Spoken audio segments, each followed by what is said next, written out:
Previously on the morning meeting. No, just kidding. Welcome, everybody. Thank you for joining. This is the morning meeting, the program where Dan, Sean, and I run through the day's events and then beat each other up with a sense of the presumption of grace and peace, love, and understanding. And then it all ends happily ever after. Flip the card, spoiler alert. At the end of the show, we hug and talk about how we're going to Mel Krupin's for lunch. Thank you for joining. Appreciate it. If you're watching on YouTube or X, you can watch the whole program stream to your heart's desire. You can't ask a question, though. The folks here, though, on the two-way platform, some of whom have already got their hands raised, raise your hands high and proud. We'll call on you. And we've had some great already. It's only Wednesday, even though it's been already the longest week in American history. Raise your hand if you want to ask a question. If you're a first-time person who's never raised your hand before, today is not your lucky day so much as our lucky day, because we'd love to have you part of the conversation. I'll run through the day book, and then we're going to have lots to talk about, including a lot about the media. Some of you, it's your favorite topic. You love when we talk about the media, and we'll do that in a moment. Let me run through the day. President Trump has no announced public events that I know of, but he is doing an interview with Sean Hannity. And if he keeps his streak alive, at some point today, he'll have a 90-question press conference. So we'll see what happens. The Hannity interview is recorded and then plays at 9 p.m. on a thing called the Fox News Channel. Don't know what J.D. Vance is doing today. In fact, he hasn't really done much very public except for go to the prayer service yesterday. So super curious about what's going on there. Lots of action on Capitol Hill. Well, sorry, let me stick with the White House for a minute. 5 o'clock tonight, all the DEI employees are put on paid leave. Not sure why they're in paid leave. It probably has something to do with unions. It's union contract, yeah. Yeah. So they go on paid leave, but they're supposed to take down all the public-facing content. And again, we're talking about this, but this is a classic Trump move. Something he promised to do, something extremely popular with tens of millions of Americans, and something that will drive the media and the Democrats batty to the point where they just talk about it and attack it and criticize it, but it will have no effect because Trump's in control. So watch that. And then stuff's happening with immigration today. I'm not sure exactly what, but there'll be developments on immigration, both in terms of edicts from the administration, but also activity out in the country. On the Hill, the House conference, Republican conference, meets at 9 a.m., after which Speaker Johnson and members of his leadership team hold a news conference. At 11 o'clock, members of the Democratic House leadership will hold their own news conference. Lots going on confirmation front. Russell Vought, who's up to be the head of the Office of Management and Budget, one of the most influential people in the administration, had the job previously. Brilliant guy. He's going to make a lot of changes. A lot of Doge activity is going to come through him. He's got another hearing, second hearing for confirmation. Supreme Court's hearing cases, and the Wisconsin governor is giving his State of the State address at 8 p.m. Sean, of course, the Wisconsin governor is? Tony Evers. Yeah, nicely done. All right, that's what's going on. Now, lots to talk about. And then, of course, again, we're going to want to take your questions. So please, if you're here on the two-way platform and you want in on the conversation, question, comment, whatever, please raise your hand. All right. We're going to start with the media because I've said it again. It's very tough to cover Donald Trump, whether he's a candidate or a president. He knows the press well, and he does so many things that make it a challenge to cover him. The goal of the press is to tell the story of the administration and to hold the administration accountable to the public interest. But as we talked about yesterday with the crypto thing, it's not just that there's a lot going on. It's not just that Donald Trump is shameless and you can't hold him accountable for his lies and his attacks because there's too many. But it's also because the press doesn't learn the lessons, one of which is, two of which. One is when Donald Trump's doing something popular in the United States broadly, but not popular in Chevy Chase, if you cover it like it's not popular in the United States, it's gonna cause you problems. I'll say that. And then the other thing is just a quick point of for those not familiar with the local area here. Chevy Chase is a town in Maryland, just outside D.C., filled with established and very, very upper class. Yeah, as we like to say, I'm Chevy Chase and you're not. And then the other thing is, if you cover things that the country does not care about, but you care about them, So not that you disagree with them because you're a DC liberal, but you care about them because you have the mentality just of being an insider. Again, it's not going to end well for you. So I'm going to show you. I want to show you something. Eric Erickson, who's a conservative radio host, an activist, but he's not super Trump. But he's become super Trump because he's so pissed off at the press. Eric Erickson wrote this in his newsletter this morning about the media looking at them doing the two things I said, covering things as liberals and covering things as establishmentarians. And he's based in 102. Georgia, too. He's not Based based in in the Georgia. Northeast. Correct. 102A. These people, meaning the media, have learned nothing. Joe Biden walks out of office and preemptively pardons his family members with an oddly specific start date for the pardons. No one in the press wants to investigate. They've simply taken it as an article of faith that this was to prevent harassment by Trump, which Biden claimed. But Biden also claimed he was mentally ready for the job, and we all saw that was a lie. Next, please. The press corps has learned nothing and forgotten nothing. We will get 4 years of outrage-driven coverage. We will not get probative, thoughtful press analysis. It will be driven by Democrat-seeded talking points. The Elon Musk one is the one that really drives us home. This is the claim that he went like this. He was giving a Nazi salute. There are numerous examples of Democrats throwing their hands in the air like a Hitler salute, and no one, left, center, right, or in the press, accused them of doing it. But Elon declares his heart, goes out to the crowd, and flings out his arm away from his chest, and we're all supposed to believe it was a Hitler salute or we're apologists for Nazis. Last screen. I don't know how Trump made so many people turn into drooling morons, but he managed to make it happen. And the biggest morons are the American political press, generally lazy people who like to be spoon-fed from a left-leaning hive mind. Welcome back after 4 years. Hope you reporters had a great vacation and are lubed up well so the DNC can muppet you. In the meantime, I have to say this is not just predictable, it's a bit boring. Sean, you are a student of all of this. It's horrible for the country. It's horrible for my profession. What do you have to say about what Eric Erickson wrote and the implications going forward for your successors in this Trump administration? Concur. It was well said. It's true. And I think enough people have learned, like what my takeaway is that the White House and the staff are less concerned about the reaction, right? Instead of trying to fix it or be outraged, it's just like, let Trump go and not try to, run interference. So I think it's a much smoother. Last time we focused too much on the reaction and worried about this reporter saying this or not covering that. I don't get the sense, at least initially, that they care. Dan.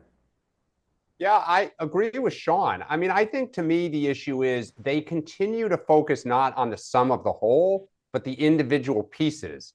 And they just, so like yesterday, the J6 stuff, right? Like there's 36 hours of kind of media outrage about it, but you're missing everything else that is going on and the bigger macro themes of what Trump is doing and how and why he is being so successful. And to your point, Mark, that the things mostly that he's doing are popular, whether Democrats like it or not.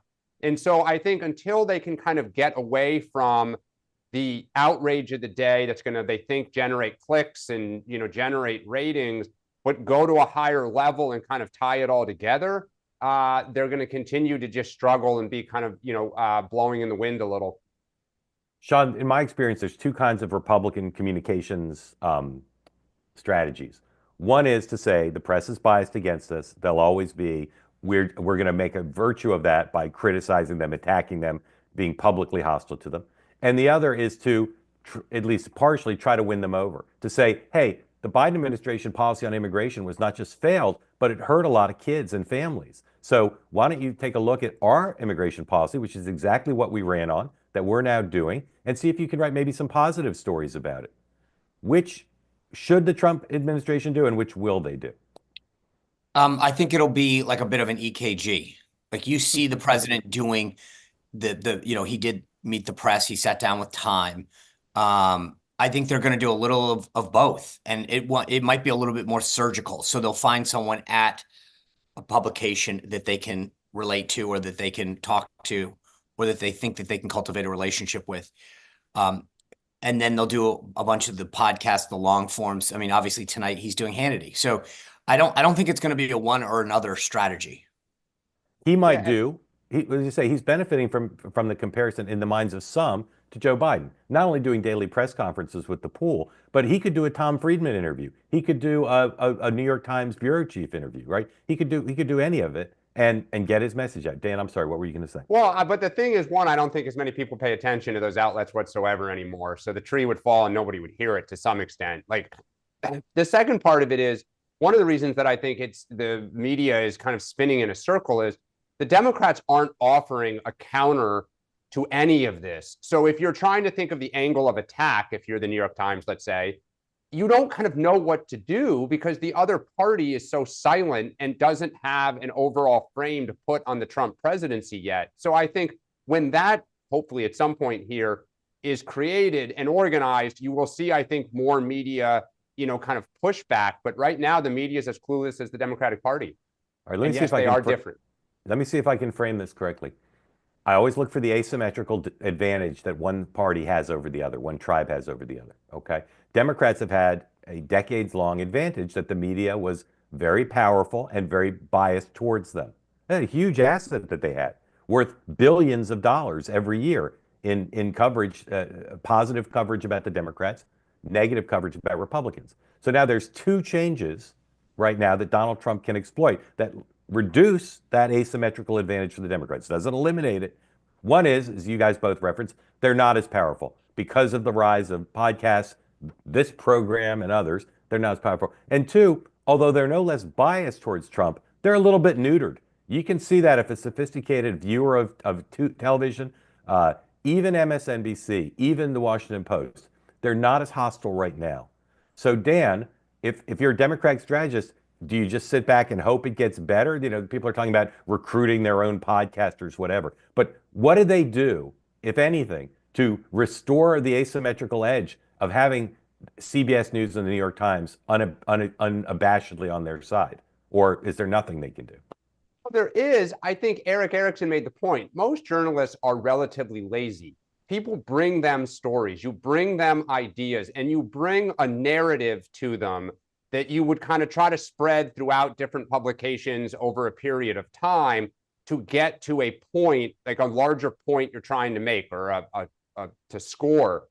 The party doesn't know. I mean, that is one of the things right now that we're already seeing is in the House, Hakeem is pretty quiet. He's generally a cautious person. Last time he had Nancy Pelosi really holding his hand, guiding everything. She seems much more kind of to have receded. Chuck Schumer is trying to figure out his own caucus because several front endangered senators are just that. They're endangered from Michigan, New Hampshire, these states where Trump is pretty popular. And obviously on the presidential level, there's nobody. Kamala Harris is doing whatever Kamala Harris is doing. The governors don't really know they want to step forward, but they don't want to do it this early. So the party's just leaderless. And it does not have ideas. It does not know which fights it wants to pick and where it wants to stand its ground. And immigration is the great example of that. But let's just get back to the question, right? Which is when the advantage is gone away with the advent of technology that's allowed platforms like this to exist, right? But also with the defanging, because they right. can't ignore the fact that Trump won. Right. But I mean, that's my point is that when we won in 2016, going in to office in 2017, the ratings for MSNBC, CNN, the readership and viewership of the Washington Post and New York Times went through the roof. It went way, way, way up, right? There was this desire. You know what Elon would say it did? Took off like a rocket ship. Went like this. Wow. Can't wait to see the clips today. So the problem is that it's the opposite now because of the lack of trust that exists and the amount of censorship, cover-up, bias that those same institutions exhibited over the last 8 years. With the Washington Post, I think I tweeted the statistic the other day. We talked about it, went from 25 million page views to 2.5, right? They are in massive decline. They're shedding reporters and coverage.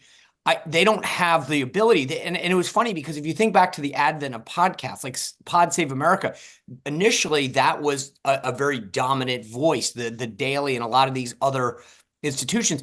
And the right has been able to really grow at a lot bigger of a pace. So there's now outlets. I can't tell you the last time I've watched or read, some of these outlets because there's not a need to anymore. Yeah. And so wouldn't it be in the interest of your party, Sean, to try to take advantage of the division now and the weakness now and try to say to the New York Times and CBS, hey, come cover us more favorably? Or no. I would rather, because this is like the view I have of the tech folks. I don't want to try to play with them. I would rather crush them and push them out. I would rather shut out the New York Times, the Washington Post, NBC, and let them wither on the vine. Right. I don't want them to exist. Put up 101, please. Sean, I think they may buy some of them. No, see, but here's the point, Dan. Why would you buy? I know there's a lot of people who say so-and-so should buy, this or that. Why would you buy a failing asset? I mean, but I think like the Washington Post may buy Punchbowl and stuff like that, where they try to bring some. Yeah. So I heard from 2 Democrats yesterday, Sean, who make the same point you're making in this tweet. And I want you to talk about your tweet and the significance. But they said, like, we hate Trump, but the guy's been president for 2 days. He's doing these extraordinary press availabilities. And again, if you didn't watch him because you have real jobs and you can't spend all this time in the late afternoon, early evening, he's just sitting there taking question after question both days so far. Explain your tweet and what you think the significance is, please. Well, the first thing I would just say is that was I can't take credit for that. It was shared with someone. I don't think they want public recognition, but somebody in the press corps themselves shared this with me, and so I don't want to take credit for it. But look at the image that's up there. So President Trump. I mean, the context is this: Biden never was available to the press. They love to whine and complain about press access to the president, that they never heard from him, saw from him, didn't have access to him. And when given the chance, when Trump goes out there on his first full day in office and they can ask him anything that they want about his actions, his anything, who cares? News Nation carries it, C-SPAN carries it, Fox carries it. Jake Tapper and CNN, no go. Nicole Wallace, MSNBC, no go. Why don't you want your viewers, even if you hate the guy like MSNBC, show him and say, this is why we hate him. Look at what he's saying. Look at what we were able to ask him. Well, he couldn't defend this.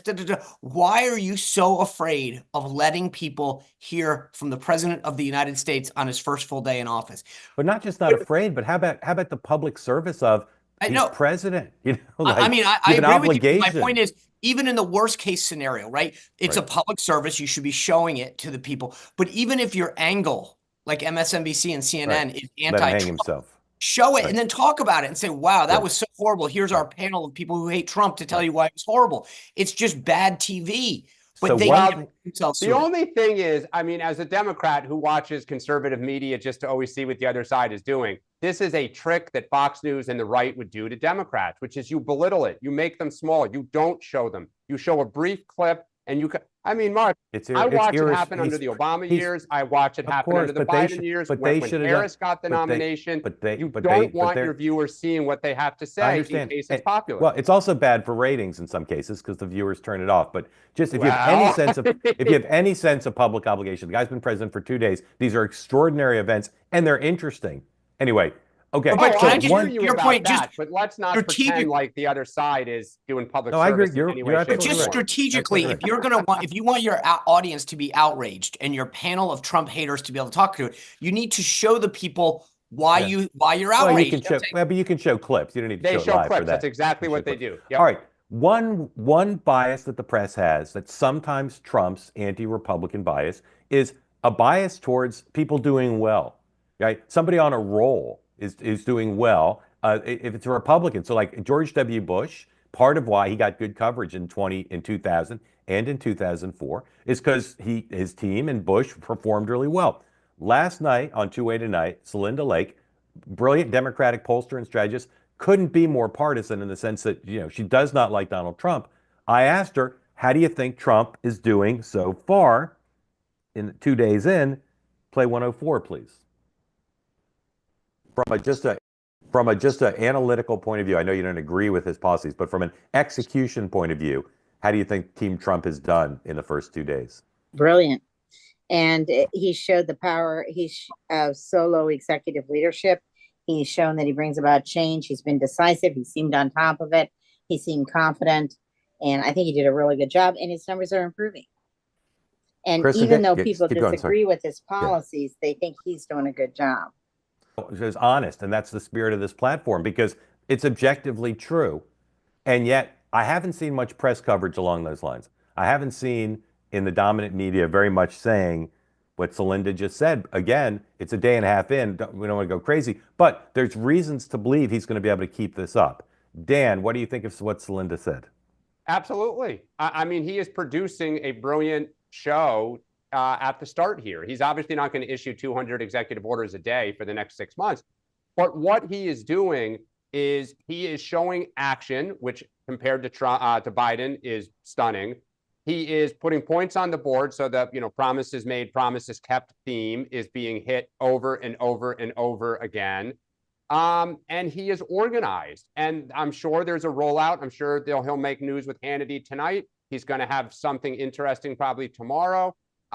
He knows what he's doing. I completely agree. I may disagree with what he's doing. And Friday he's going to North Carolina and LA. Yep, absolutely. So I mean, he's good. He's a great political athlete. Sean, you probably weren't watching two-way tonight, so that was the first time you saw that Celinda Lake clip. What did you think of what Celinda said and the fact that she said it? Well, one is I appreciate her analytical honesty, meaning, and I'm not like, just there's times, and I think Dan and I both try to do this on the show as well, which is you don't have to like the person or their policies to acknowledge, someone had a good game.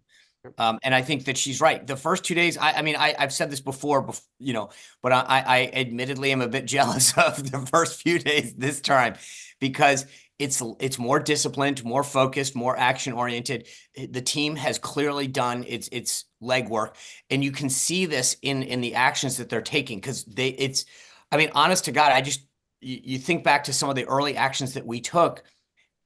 And I would ask some of the staff, okay, is this vetted? Has this gone through? Who signed off? And it'd be like, I don't know. And it's pretty obvious that this time they did the legwork to get everything ready to go. And it's much more disciplined. So I like it. By the way, I will say at some point, I just put a pin in this. We should talk about the Speaker Johnson comments on LA funding because we've previously mentioned this and he. Yeah.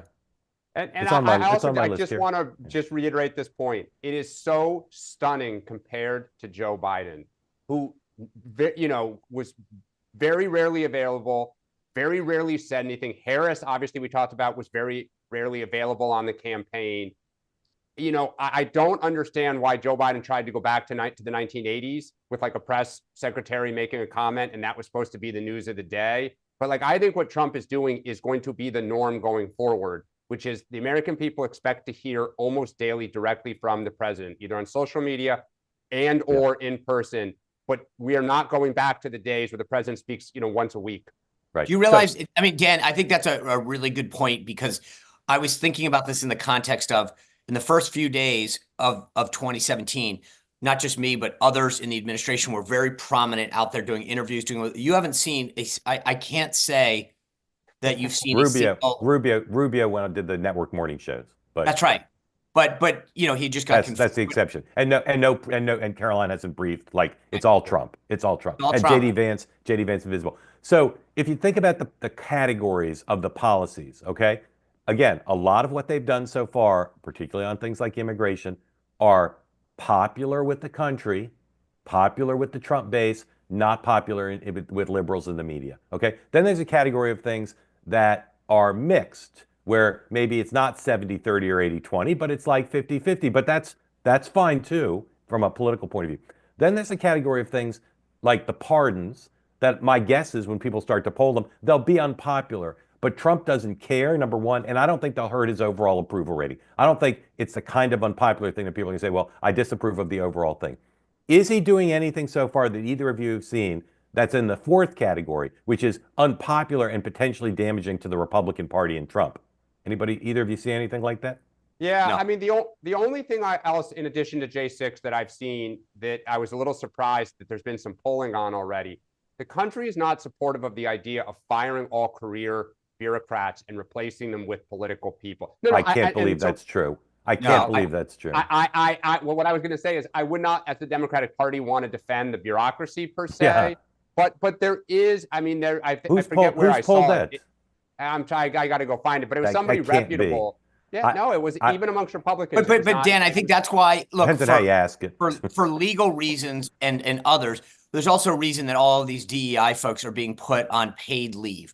Like they're not losing their job. Yeah.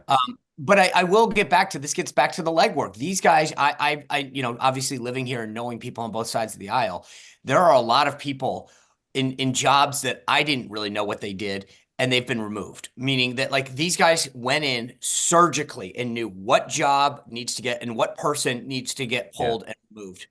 So there's three big areas of policy that are unpopular and could hurt the party and Trump. One is the tax cuts for the wealthy, but that's not happening anytime soon. One is entitlement changes, but that's not happening anytime soon ever. The third, which I'm told has already happened in some of the executive orders, and for people criticizing me for not doing enough research, I'm busy, I'll get to it, sorry. But I got 2 emails saying there's some executive order that has things that are going to scale back healthcare coverage. Either of you know anything about that? So I think there was the Medicare negotiations that Biden made on the prescription drugs. Yeah, they cut that back with rolling that back because of. But Okay. again, remember, part of this isn't. It's sort of like, there's an element of it wasn't done right in the mind of a lot of the folks, and so therefore we're going to redo this.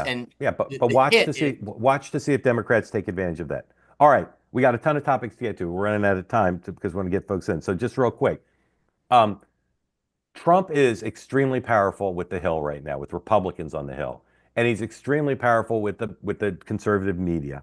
And he is, one of the things he's doing is retribution against people who he thinks crossed him.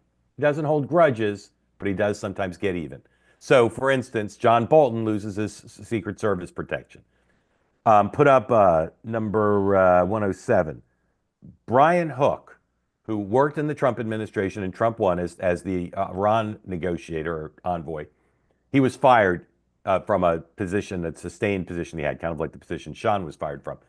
If you have a connection to Mike Pompeo, that Brian Hook does, or Nikki Haley, or there's one other person, I'm missing who it is. Mike Pence. If you have a connection to any of those three guys, chances are you're not getting a job, and if you're in one of those sustained positions, you'll be fired. So that's one way that, and no one's gonna push back. And then let's play Sean Hannity talking to Mike Johnson in a setting where all the House Republicans, I don't know if it's 100% attendance, but House Republicans sitting like school children watching Sean Hannity interviewing Speaker Johnson. 103, please. All of you in the room, you understand that you win or lose together. Does everyone get that? Oh, yeah. Does everyone understand that nobody in this room, and there are friends, new friends in this room, nobody here will get everything that they want. Do we understand that too? Yes. Yeah. Everybody gets that? Jim Jordan even agrees. We'll talk to Jim in a minute. But if people... We've talked about all the ways this transition, or this beginning of an administration, is different than it was for you in 2017. Is the Hill, the Republicans on the Hill, more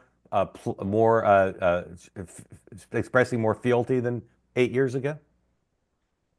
Absolutely.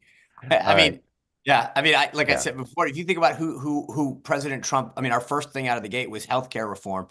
And it was Mark Meadows and a bunch of the Freedom Caucus folks that said, we're not working with you. I mean, they were so this is like, seeing that is unbelievable. Yeah. Dan, how can your party counteract Donald Trump's just acting with impunity with his own party, or do you just got to hope that they overreach as a group, or they can't get the budget together? Like, where's the opportunity for Democrats to deal with this? Because I don't remember this much fealty to Bill Clinton when he got in office or in his second term. I don't remember it for Barack Obama. I don't remember for anybody. For I mean, anybody. that was frankly embarrassing and emasculating. I mean, the only thing missing was a ruler in Hannity's hand to smack all the little children and all the people sitting around. Look, when Trump came in 2017, Mitch McConnell was a pretty powerful figure, and Paul Ryan was an established, forceful presence.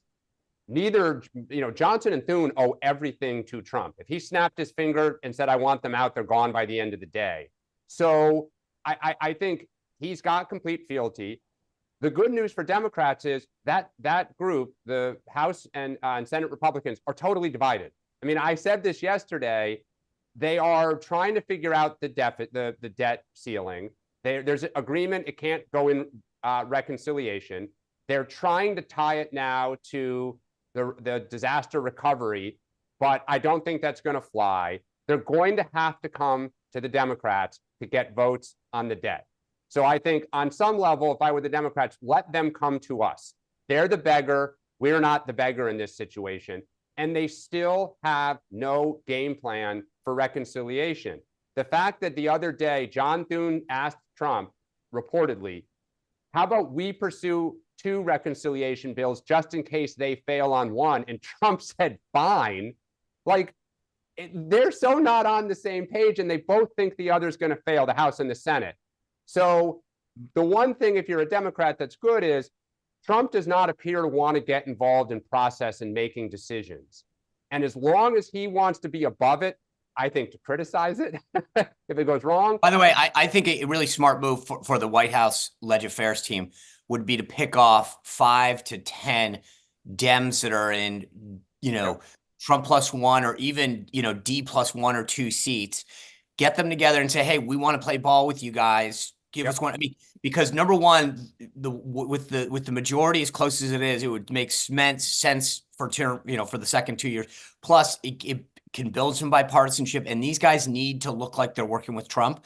I would get that together. Trump should be meeting with those guys and even some of these senators. Look at the people. We had a dozen that voted for Lake and Riley bill. I get that's not, but that gives you some ballpark of the universe to work with. Fetterman showed that he's willing to play ball. The Trump team should take advantage of this time right now to build those bridges so that they have a way to. But the problem is, if you do that, then the Freedom Caucus people are going to go ape what. And so to me, Trump's the only one. Dan, I agree with you. If Johnson did it, heck yeah. Trump's the only one who can get away with that. If he goes and does it and says, hey, they want to work with me, it's Sean, like if you were head of Leg Affairs in this White House, and the president said, you think I should start meeting with Democrats? Like, should he call up Schumer and Jeffries? He met with the Republican leaders yesterday. Like, should he start meeting with Democrats? Well, I mean, look, it can't hurt. And I think he will, but he's never going to get Chuck Schumer's vote on something. So what I'm saying is. But he can make him look bad, right? Yep. By offering the hand and maybe talking about his shared agenda. But Chuck agenda. Schumer would take the meeting. I mean, I guess there's an answer. I would do all the above. Meet with the guys, say that you met with them. It looks good. The image, I mean, Trump gets that. It looks good. But more importantly, from a Leg Affairs standpoint, I would start to get that group together, cultivate some relationships, and find 1 or 2 things that they can, because if you can pick 1 or 2 of them off on reconciliation or whatever, on that's going to be huge just for the branding purposes. Oh, I think if Trump went to the microphone with 10 Democrats that he just met with and said, that Mark Halperin's a great guy. He's somebody I think I love that district he's from. Like, he would and Jeffries is weak. He is not a strong leader that people fear. He rose because Pelosi said, of all the young people, you are not threatening. You will go on my timeline. I can stand over you. He's well liked and he's smart. I totally agree, Mark. But there's a difference between. Yeah, there's a huge they don't fear him the way they exactly. I understand. Yep. I understand. I didn't want to leave the impression we thought he was like a zero. One more thing, and then we're going to get to your questions. If you don't have your hand up but you'd like to be part of the conversation, please raise your hand. Washington Post breaking news: the Trump administration has directed federal prosecutors nationwide to investigate and potentially prosecute state and local officials who don't cooperate with the president's plans to carry out the largest mass deportation campaign in U.S. history. This is a big deal, okay? But it's also part of a larger story. And I'll say again, I'm following this as closely as I can. Many of you are also. There's stuff happening on all these issues, including replacing people, right? Normally, you don't replace the way they have the U.S. attorneys and the department heads. We've talked about that. They're doing a lot of stuff that has been You thought do about for replace the 4 U.S. years. attorneys. Well, no, normally you replace them eventually, but you let the acting ones be. Some, there've been some exceptions to this, but the normal practice is the U.S. attorneys who are political appointees all step down, and then someone in the office takes over, like the number 2 career person there takes over. The Trump people, and this has been done on occasion, but they're doing it, they've done it systematically, say, we're not just letting the office in Iowa pick who the acting U.S. attorney is till we get our person confirmed. We're putting in someone who we know, someone who's MAGA. And they're doing that also with the acting heads of the departments. Again, that's not the way it's normally done. But they're also going out and firing people who they don't like. And now they've got this policy, which they probably thought of 3 years ago. When we get back in, we're going to threaten the local people, because if we don't, the local people will try to slow walk it and disregard it. We don't want that. So we're going to threaten them with prosecution if they don't get on board with cooperating. It's some of this stuff is unprecedented. But again, the larger picture here is, if you think the Trump people are a bunch of chaotic, seat of their pants operators, this has all been done systematically. It's part of the reason they got off to such a fast start on personnel and an unprecedented start in a day and a half. Well, and Mark, you're also forcing the Democratic Party to defend people who are defending illegal immigrants who have committed crimes. Like, I don't want our party being on that side, right? It's one thing if you're defending the child being ripped from the, parents' arms, that tugs at the heart. But good God, nobody should be out there saying, I'm going to defend the illegal criminals.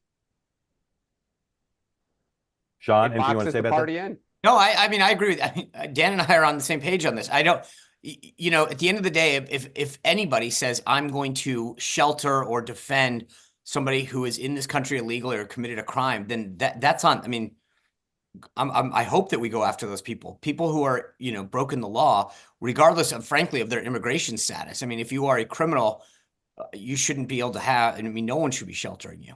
And just to circle back to where we started with the media. I think the media, I haven't read the whole Washington Post story, but I think the media would see that story and say, how dare the federal prosecutors threaten the local prosecutors? But I think a lot of Americans would see that story and either not care or say, well, yeah, of course they should be carrying this out because this is an immigration policy we like and that Trump ran on. And that is a big problem for the media and to some extent for the American people. And welcome in. Tell folks who don't know where you are, what's on your mind, and thank you for being part of Two-Way. After you unmute. There you go. I'm in the balmy Jacksonville, Florida right now. You have snow? No, we didn't get snow here. It veered off like up to Atlanta. I have, I know I don't want to take a lot of time, but I have a question. All the discussion and information about the media, are there any investigative reporters like the old, I guess, Woodward and Bernstein is a bad example right now, but that really will delve into the Biden family, all that, even though they're pardoned and they won't be able to be tried for their crimes or alleged crimes. Will anybody look at that? Will there be any investigation? Like the old-timey, I'm going to find out the truth investigation. So great question. So first of all, I hope most of the investigative bandwidth is put on the Trump administration because they're in power now. So there's limited bandwidth. Investigative departments, like most things in journalism, are scaled down. The problem with these new media entities is, as successful as they are and as powerful and as valuable as they are, these podcasters don't have lawyers helping them with Freedom of Information Act requests. They don't have people going and looking at records in county courthouses. So what limited bandwidth remains at the few serious places that still do investigative journalism, New York Times, Washington Post, Wall Street Journal, I hope they're more focused on Donald Trump because he's in office. As for the Bidens, I think this has left a bad taste in a lot of people's mouths. I think there's a guy at Politico who's done a lot of great investigative work on the Biden Inc. story. I think that people will take a look at it. At a minimum, I think people will start to ask for the first time about Val, where this could be investigated, and either the conservative media or the dominant media could go sidecar on it. Is you saw last night Jim Jordan in that same Sean Hannity interview say they may well investigate this. The committee would have subpoena power. They'd also have the ability to bring the pardoned people in. They couldn't assert their Fifth Amendment rights because they've now been pardoned, at least in discussing events that occurred during the window of the pardon. And they'd also be subject to perjury charges if they committed perjury when they testified. I'm not saying they would, but there's always that danger for anybody who goes before Congress. So if it's going to be investigated, I suspect it will be by that committee. They incompetently investigated Biden Inc. It's part of why the Bidens got away with it and the press was able to pretend nothing happened. If they were more competent, maybe that could lead to the press. Again, the way a lot of investigative reporting works, talked about laziness before. Most investigative stories are handed to the news organization because the politically interested actors, like once I broke a story during the Clinton administration that the Clintons were accused of raising money in the White House because they were having donors to the White House and using the Lincoln bedroom. And so some Democrat went to the Reagan Library and got a video that was in a VHS tape in the Reagan Library of Ronald Reagan in the White House when he was president talking to donors. And they gave that tape to me. And I had to pretend it was my shoe leather work, that I had flown out to the Reagan Library and screened hundreds of hours of tapes and said, Eureka, I found it. That's the way it works, okay? So if reporters want to investigate the Biden story, that would be smart to start having lunch with the committee staff who are going to be doing the investigation and say, we, two-way or the Politico, we want to break story about why these people got pardoned. Let us, be part of, learning what you learn and breaking stories along the way. Sean and then Dan, and again, Ann, thank you for the question. Stand by if you have a follow-up after Sean and Dan weigh in. Gentlemen. Well, first of all, I'm glad that you outed your. I mean, that's exactly it, right? So it was a great scoop, but no. But I mean, like the process. When I was at the RNC, we had a big research team. We'd find something, put a pretty bow on it, and then shop it to reporters, and they would break it as if, to Mark's point, like we did all this. Like they would go, what's the weasel word reporters use when they do that, Sean? Do you know? Obtained. Oh, yeah. I was gonna say, in a series of bank records obtained by ABC News. Yeah. ABC News obtained them because someone from the committee said, here's the stuff. Yeah, I mean, so yeah, there's a couple other weasel words that were coming to mind that I won't use, but yeah, I mean, so that when you see one of these investigations, know that somebody put it all together, connected all the dots, put it in a pretty bow, handed it to him, and said, "Here you go." And the problem to answer your fundamental question, I think Mark's absolutely right. There's very few people that showed an interest while Biden was in office. I see even fewer that will show an interest. A guy like John Solomon or some right-leaning folks, maybe. Peter Schweitzer's done some great work on. But then the question is, does anyone cover it? And that's, I think, the $1 million question right now. But if the committee does some work and finds some really good stuff potentially, but they didn't cover it when he was in office, I don't have very high expectations that they'll cover it when he's out of office. Dan. I agree with what's been said. I'll be curious if any Democrats would facilitate such work to hand to a journalist. In 16 and 15, one of the reasons Biden did not run was it was made known to him and the party that if you run against Hillary Clinton, everything is fair game. Are you breaking news here? That is, and I know that to be fact. Yeah. Interesting. And were they specifically talking about Biden Inc.? The entire Biden family would be fair game. And I think after Bo's death, he did not want to have the family drag through it. All right, let's pump that out. Dan just broke some news. I added myself on that Reagan story if somebody wants to go pull it. And I'll tell you one more thing. I might investigate it. Okay, I have one more quick thing. Please, go ahead. Of course. I know we don't have time today, but I would love to hear everybody's take on how much of what Trump is doing with all the lawsuits being filed. For example, like they said, 22 states have filed cases now to dispute his executive orders. What's going to happen? How long is that all going to be tied up? Yeah, one judge is scheduled a hearing for tomorrow on I think the birthright issue. I think that's what it's on. The courts move in mysterious ways. Yeah, birthright. So you'll see some stuff quick, but then of course it's all going to be appealed. And then the question of, did the judges stay it, and does the stay get upheld by the appellate court? Some of it could be resolved in 2 weeks. and some of it could go for years. But remember, part of why they fight over the judges, and Biden got a lot of judges confirmed, is even if you shop around for a favorable jurisdiction, you still eventually may run into a judge who's not partial to you. I'm not saying this, no disrespect to judges. A lot of them are result oriented and extremely political. In the end, a lot of these cases are worthy of Supreme Court review, and in the end, Trump's likely to win a lot of these cases in this Supreme Court. So I think it'll take a while for most of these things to be resolved finally, and Trump's got a good chance to win a lot of them. Great, thank you, and thank you. All right, Thank you Ann, all thank you. three of Ann, how'd you you. find out? How'd you find out about two-way, Ann? YouTube, Megan Kelly, just love you, watched you for a long time, so. Well, thank you But I very love much. Dan and Sean equally. Yeah, that's good. You should actually love them a little bit more. And thank you. Really appreciate you. Thank Come you. back. Please come back Thank regularly. All right, Michael, come on in. Tell folks who you are, where you are, unless where you are is Delaware, because it says that on your screen. But tell folks what's on your mind. No, Thank no, you for joining. I'm actually in New Jersey. New Jersey. Balmy All right. 11 degrees. What does that DE mean? Oh, that's I mistyped. It's actually a D, capital D, small E. So I'm actually in New Jersey. Departed. Well, That's my name. Well, got it. All right. Well, welcome and thank you for joining. What's on your mind, sir? Thanks for having me. First off, I wanted to thank you guys for the forum. I was at the comedy cellar with you guys back last month, and it was a great time. So, plug for those of you who are going to go to the Washington one. Well, so let me tell you, I just got an update on the ticket sales for the Washington one, and I will say again what I've told you a few times. If you want to come to the DC event, buy your tickets today, because I think we're about to sell out. I got mine last night. Smart move. Hey, did anybody win my trivia question yet? I got to go all the way back up. I think somebody did. Dan will buy you a free ticket to the DC event if you can name the actor, the cast member who played me on Saturday Night Live, and you can't Google.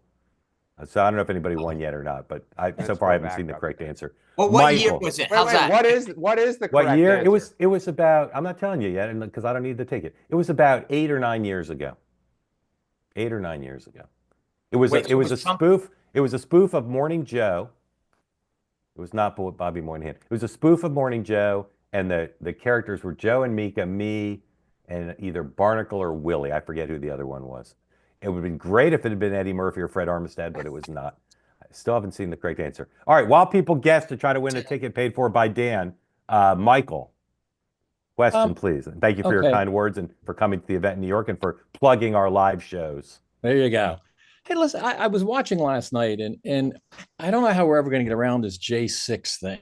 You know, I mean, it seems to get everybody, like even you guys. Either does Sean. Sean doesn't know how we're going to get around it. Yeah, I don't really know. And I was thinking about it. I'm old enough to have voted for Ronald Reagan against Gerald Ford in the primary way back in the day, mostly because he had pardoned Nixon. And now as an older guy, I realized that was probably the best. It really was the best thing for the nation. That's the only way we could move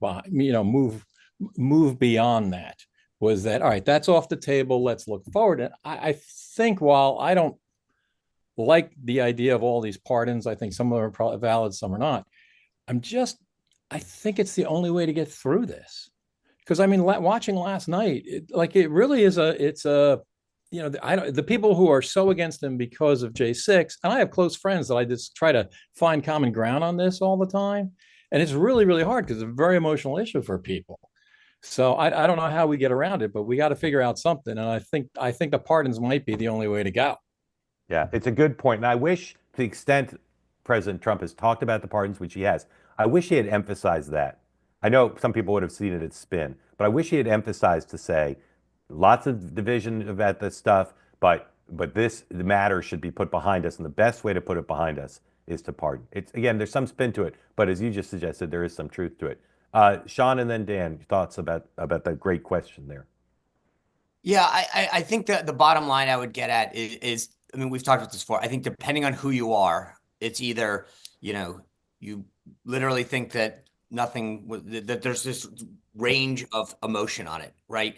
Some people will never get over it. Some people, I think, agree with you, Michael, where it's like, all right, let's all wash our hands and move on and hope that it doesn't happen again. And then there are some people who are much more on the talk about the injustices, et cetera, that were done. So I don't know that there's an answer, because I think it depends on how your priorities and how you view the world. So I don't know that there's going to be an answer per se, but hopefully we've been able to find a way to move on as a country. Dan. I think it was a great point you made. I said yesterday, this was taken, I believe, taken into consideration for almost every voter. The country has spoken. I actually read, I forget where, that one of Trump's views was, I think he said, F blank blank it, let's just do this all and move on. And to Mark, it kind of is your point. So I think history will judge it, and we just move on. It's done, and move on. Michael, thank you. Great question. Very grateful to you. Hey, Professor Kenny, did you Google for the answer, or did you just get it? Put it in the chat if you Googled or not, because we might have a winner. Margaret, welcome in. Thank you for joining. Tell folks who don't know. Is that I don't know who we put in the chat. I didn't know that that's a person. Who? Beck. I don't watch Saturday Night Live. I can't help you. So, all right. Margaret, welcome. Thank you for joining. Tell us where you are. What's on your mind? I am here in Southern Nevada. I appreciate you guys trying to pronounce Nevada. It's right. It's like get you there eventually. Nevada. Northeastern Nevada. I know it comes from the Spanish for snowy, which is Nevada, but it's Nevada. And it's cold here. Northeasterners, come get your weather, please. Question for you. The gentleman talking about J6, I think he's absolutely correct. For one, it's Blackstone's ratio, right? That old English law, that's the basis of American law, right? 9 guilty go free is okay if we prevent 1 innocent from being convicted. And there were a lot of innocents, were just sort of tangential folks who got caught up in that. And I think it's very appropriate that even if there were some bad actors who probably should serve more, that we just erase it. And it's, that was probably a good thing. Let me ask you guys, though. I'm sitting out here in the West. I think a lot of people are just done with J6. And we're annoyed that it's still a topic. How much of the focus in the Northeast do you think comes from the media constantly playing it over and over and over? Even the very real emotions that people feel. How much of that is media-generated outrage? Margaret, let me ask you 2 questions, and I want Dan to answer first. Are you a Trump voter? I am. Okay. I am. And how would you describe how you feel about I kind of had J.D. Vance's journey. I was never Trump in 2016. Okay. And I've come to be a Trump voter. I'm not really thrilled. I would never have gone to the Capitol. I rolled my eyes about the whole thing. How do you feel about what happened on January 6th? As equally upset as I felt in the autumn of 2018 when we had Democrats storming Senate offices to try and prevent the election or the approval of Justice Kavanaugh. Equally to what I felt in 2015 when people took over the Wisconsin State House for days. Equally, and I'm utterly disgusted that a few weeks ago, maybe a little more than that, I'm old, a few weeks could, maybe be a year, but I think it was just before the election, we had folks taking over the Capitol Rotunda, Palestinian protesters, who then marched down and down in the city put up took down American flags, put up Palestinian flags, and desecrated monuments along the way, and every person who got arrested got released. Dan, thank you for that, Margaret. Dan, Margaret's question about whether the media's focus on January 6th is what propels interest, at least in the Northeast. I don't think it's media interest. I think for Democrats, it's a pretty convoluted issue a little that I think they felt like it was the last straw to the birther movement, kind of never giving Barack Obama the respect and belittling him, whether it was a racial dog whistle or whatnot. I mean, that's why Michelle Obama won't even be in the room with Trump anymore. that the party was constantly kind of smacked around rhetorically, and that this was like a set of lies that the election was stolen. Again, you and I may disagree with that, but this is, I think, the party's psychology. And that everything you described, where people sat in offices and cheered and had to be dragged out of offices over Kavanaugh, or in state houses, that was not smashing the door down, literally and figuratively, and everything that happened. And so for the party, it was just the culmination of an aggressor against kind of our side. Again, I know people are going to disagree. I won't even look at the chat right now. But I think to people in the Northeast, who the Acela corridor is a little bit one, kind of DC to Boston, and kind of there's a little bit of like an attack on one, kind of our way of life and the psychology, and our culture is kind of an attack on all. And like, how could this happen? And then to your point, the other side feels their justifications and their reasons and their beliefs. And I think we should move on. I don't think history will let us forget that, which I think is appropriate for future generations, but it's just kind of where I think we are. Sean, Yeah, it wouldn't be an Thank you. episode. It wouldn't be an episode of the show if you didn't get a chance to talk about January 6th. So Yeah, I appreciate that. I mean, I know Mark's a little tongue in cheek on this. To me, the thing that I hate about this subject is that I don't think 5 minutes or 2 minutes gives it justice. I think the way you articulated, Margaret, speaks very well for a lot of people on our side, which is I've worked in the Capitol for years. I for a million reasons that I don't want to get into right now, was very sad that day. As I've said, I mean, symbolically, I didn't like it. I don't like violence of any kind that's not war. I mean, my point is, I still don't like that, but as a member who served in the military, we do things to defend our country. So I did not like that day in any way. But the points that you raise is, I think, felt by a lot of people on our side who are Trump supporters, who are folks on the right, which is when Democrats called for violence for years, when they stormed things, when they did things, there was no outrage. I mean, we're talking about from a media perspective. They said nothing, zero. They defended it. They excused it.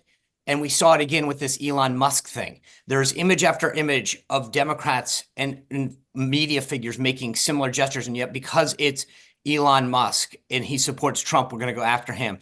The selective outrage of media personalities in particular drives me nuts. We talked about it again with, I mean, everything that Biden did, said, I mean, just the media coverage yesterday, what we showed at the beginning, it drives me insane. And the way that folks that rioted, BLM, you named a bunch of others, and the selective prosecutions of those individuals is what I think gives a lot of people pause. That doesn't excuse anything that happens on January 6th.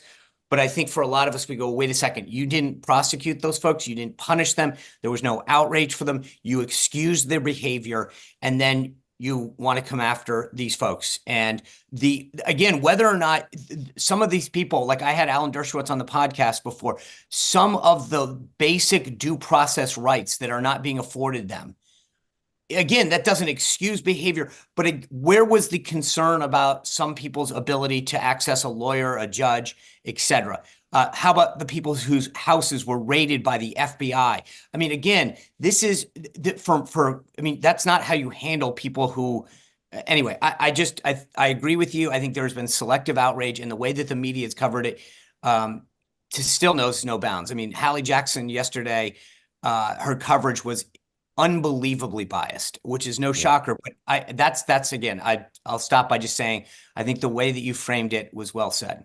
Okay. Sean, thank you. Well, Margaret, thank you so much. We hope you'll come back regularly. And if you need a scarf, we'll mail you one. Thank you for having me. Thank you. All right. Reminder that on February 2nd at Sean's favorite DC venue, Pearl Street Warehouse. Looks like a very cool place. I've never been there. Morning meeting live, 5 p.m. Eastern. Again, very few tickets left, but if you want to come, you should grab them today. You can go to twoway.tv to purchase your tickets. Mark, I was now. texted Will Arnett by a very prominent viewer. The answer, which a few people got in the chat, I'm gonna have to go back and figure out who got it first. Might have been Professor Kenny, although he said someone else put it in. Is Beck Bennett? Beck Bennett was the answer we were looking for. I gotta go do some more Connish, so turn over to Sirius XM in 2 minutes. I'll be on there. Thank you everybody for joining. Thanks for the great questions from Margaret and Michael and Ann. And I'll see you also tonight, 6 p.m. Eastern Time on Two Way tonight. And we'll be back here tomorrow at 9 a.m. because if it's 9 a.m. Eastern Time, it's the morning meeting. Thank you, everybody. Have a great day. See you at 6 tonight.